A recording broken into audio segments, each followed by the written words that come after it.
wabarakatuh. Sebelumnya izin perkenalkan diri, nama saya Abdul Fosferida. Nama saya Satu Safira. Nama saya Al-Fatwa Nurharani. Nama saya Nabila Farisada. Nama saya Bambang Kaila Putra Nugraha. Kami di sini ingin memenuhi tugas mata kuliah kewarganegaraan dengan judul Pemenuhan Hak Warga atas Keselamatan di Ruang Publik Studi dengan rendahnya kepatuhan penggunaan helm pada pengendara motor. Terima kasih. Oke, assalamualaikum warahmatullahi wabarakatuh. Assalamualaikum warahmatullahi wabarakatuh. Baik, di sini saya sudah berada dengan narasumber kedua saya, yaitu seorang mahasiswa sosiologi. Boleh memperkenalkan diri dulu? Oh ya, saya Arsalan Jakwan Apidin, mahasiswa sosiologi semester 6. Oke, langsung saja di sini teman saya akan memberikan beberapa pertanyaan. Terima kasih saudara Arsalan sudah mau diwawancarai. Oke, siap. Baik, langsung saja ke pertanyaan. Mungkin ya ada beberapa pertanyaan. Yang pertama, sejauh mana Anda mengetahui aturan penggunaan helm bagi pengendara motor? Bisa ceritakan sumber informasi Anda? Ya, terima kasih ya atas pertanyaan dan kesempatannya. Yang pertama, kalau saya sebenarnya kalau secara aturan dan pasal nggak begitu paham gitu. Tapi yang terpenting karena kan orang pakai helm itu yang pertama tentu keselamatan. Jadi itu udah organik, udah semestinya orang melakukan hal itu ketika mau berpergian harus pakai helm. Nggak lihat jarak, tapi ketika dia berkendara itu salah satu syarat yang menjadi wajib bagi seorang pengendara adalah menggunakan helm. Begitu. Terima kasih. Yang kedua, mungkin menurut Anda seperti apa sih menggunakan helm dalam berkendara, entah jaraknya dekat atau jauh?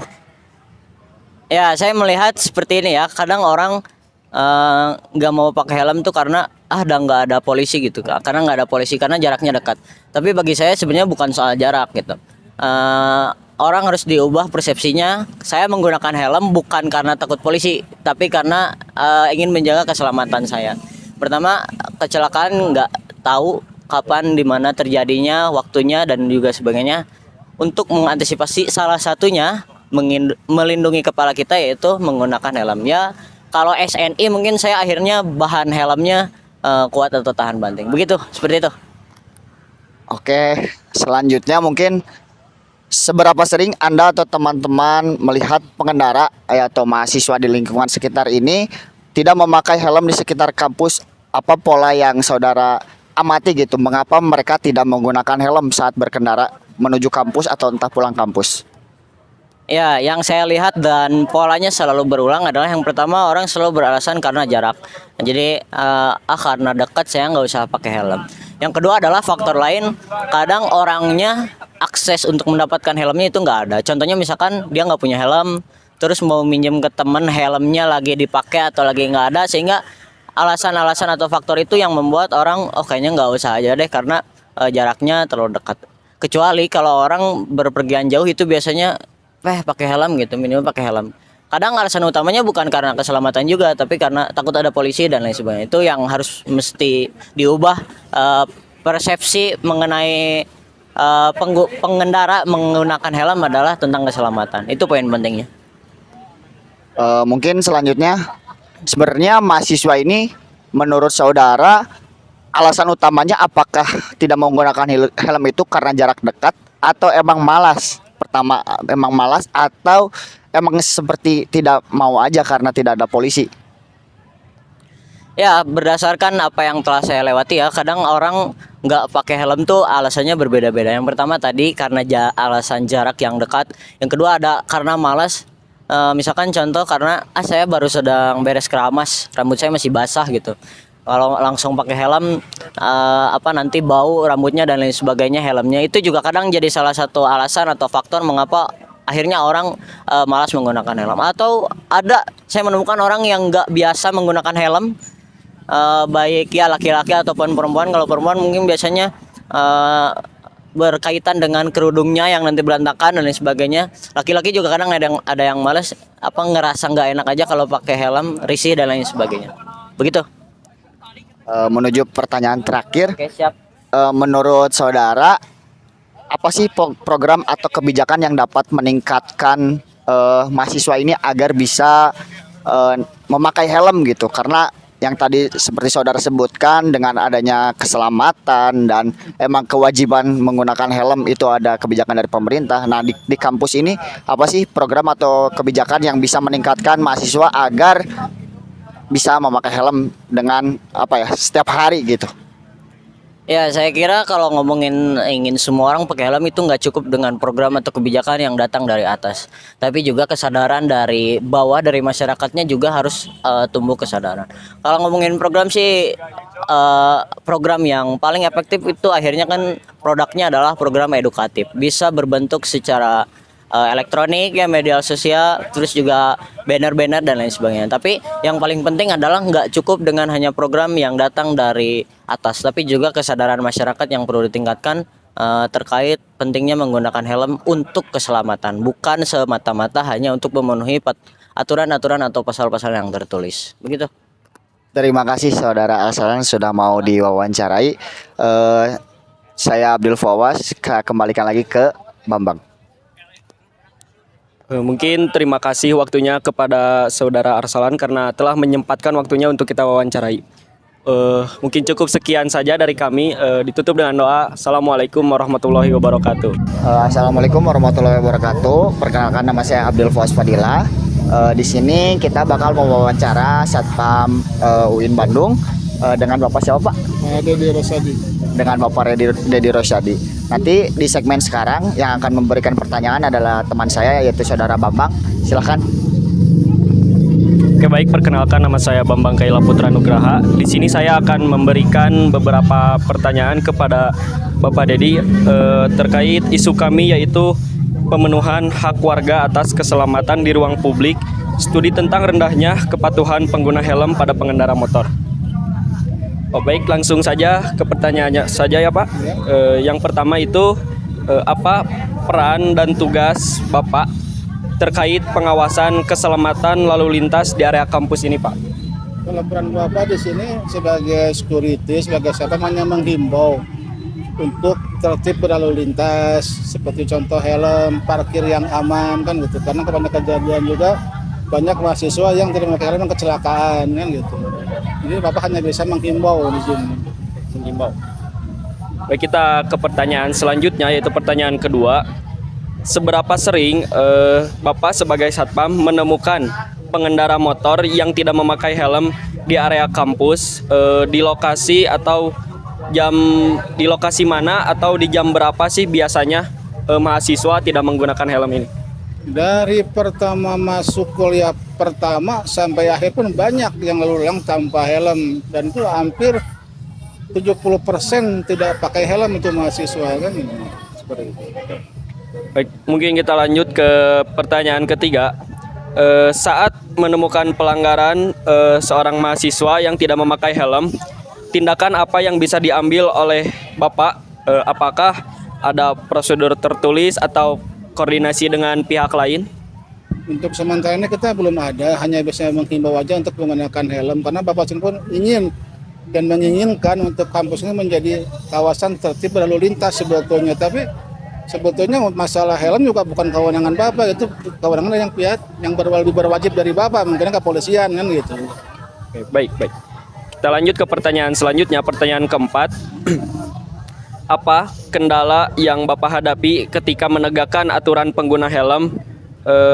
Misalnya otoritas terbatas, peralatan, dukungan kampus, resistansi dari pelanggar. Biasanya kalau kita tegur mahasiswanya itu sendiri masalah helm, mereka akan berkata, Pak dekat ini Pak, kita dari kampus hanya ke sini nggak kemana-mana. Paling itu jawaban mereka.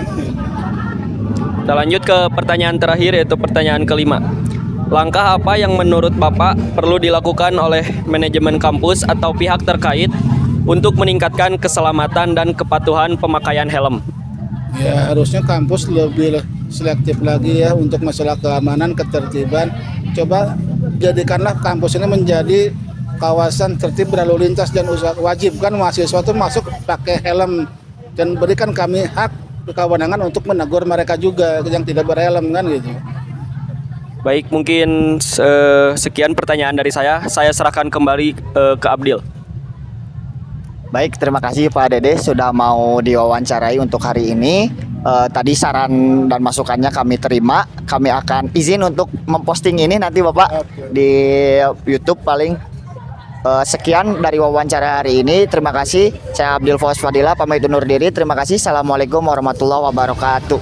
Oke teman-teman, di sini saya sudah berada dengan narasumber ketiga saya, yaitu boleh saudara memperkenalkan diri dulu.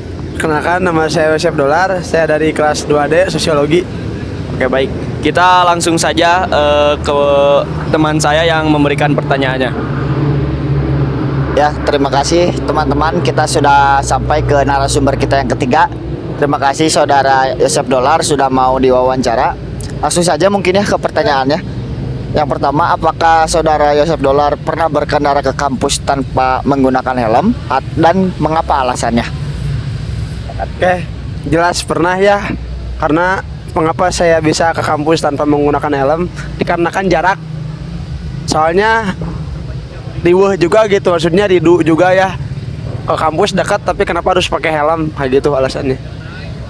Oke, lanjut. Pernahkah Anda mendapat teguran nih dari satpam kampus gitu karena Anda tidak menggunakan helm saat berkendara gitu, saat di kampus? Belum pernah selama ini. Malahan saya juga lihat orang lain, bahkan yang ada yang rambutnya masih basah gitu ya, ke kampus asa gak pernah dapat teguran. Paling dapat teguran tuh jikalau kita lawan arah doang kayak gitu. Jadi soal helm mah Anda tidak pernah ditegur gitu ya? Ya. Baik, lanjut. Menurut Anda mengapa sih masih banyak mahasiswa yang tidak menggunakan helm dan tidak taat aturan padahal helm itu sudah ada dalam aturan gitu? Oke. Ya pasti salah satu beberapa alasannya nggak mau pengin simpel gitu karena jarak juga. Soalnya saya yakin kalau seperti saya punya teman ya si Jae, dia kan udah di Cimahi, dia pakai helm.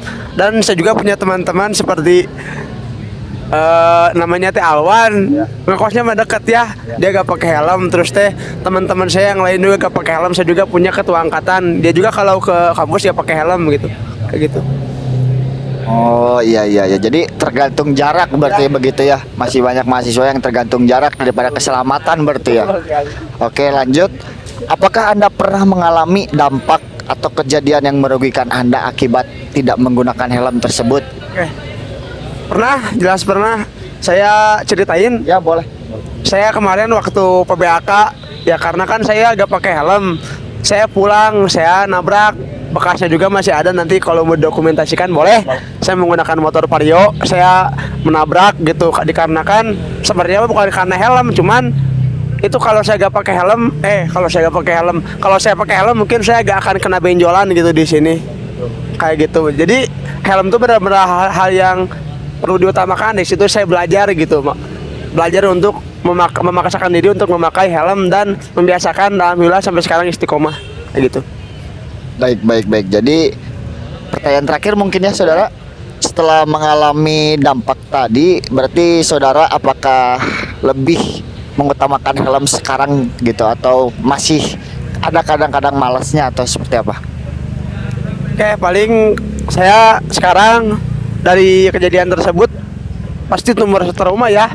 Saya menyesal kenapa saya waktu nabrak sesuatu yang kemarin buang PBAK tuh kenapa saya gak pakai helm gitu. Kan maksudnya kalau saya pakai helm saya gak akan mungkin kena benjolan di sini. Jadi saya tarik benang merahnya bahwasannya helm itu emang suatu hal yang dibutuhkan gitu. Kayak gitu. Baik, mungkin cukup pertanyaan saudara Dolar. Terima kasih. Saya Abdul Fauz Fadili. Saya kembalikan ke Bambang.